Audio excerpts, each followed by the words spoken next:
Are you seeing that change happening in Bangladesh with the interim administration? People are talking about extradition requests too. You are in the newspaper business. For you, it's a 24-hour cycle. I'm in the diplomacy business.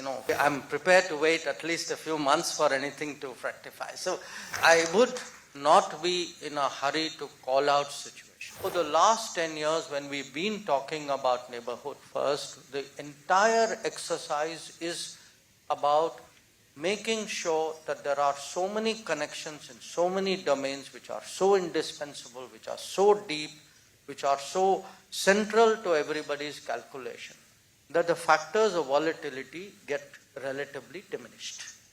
So whatever happens finally, people will say, okay, we may have those differences, but there's that reality out there.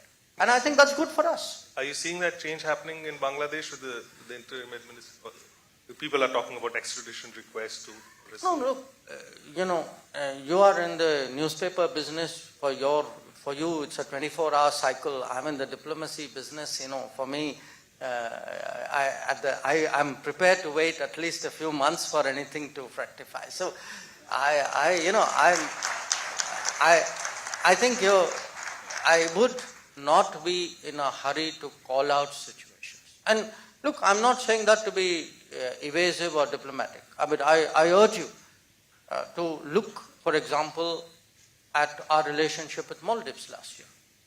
A year ago, people were predicting all kinds of things about our relationship. The fact is, the factors of stability at the end of the day kicked in.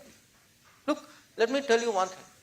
Our neighbors eventually do know when COVID happened, they got their vaccines because of us. When Ukraine conflict happened, many of them got their fertilizers and their food grains because of us. When, difficult situations happen, ask Sri Lanka. Had Sri Lanka waited for the IMF to deliver, God only knows what would have happened. The fact is, we stepped in much faster, much less conditional, and in much larger volumes. So, at the end of the day, the neighborhood today knows the reality. And I think it's important, if we invest in the neighborhood and the neighborhood invests in us, I guarantee you this would be a far more stable, predictable, resilient region. Because I expect this is going to be a very choppy decade.